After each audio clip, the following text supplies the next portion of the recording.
For me, commitment is about showing up. They talk about the 3 T's, time, talent, and treasures, right? So it's whether giving your time, coming back here for homecoming, being with the students, treasure, giving financially, or talent, just kind of talking with the students about their career. The things I enjoy most about the commitment. What's important is that just because I've been out of school for 60 years doesn't mean that you don't want to still stay involved, because what the school gave me, I can never give back.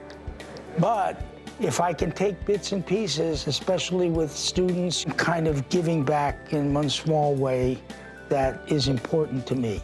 The School of Hospitality Business at Michigan State gave me an incredible base of focus and commitment. So from the time I graduated to today, even with now my 6 grandchildren, hope to be able to help them have that base of respect and commitment as well.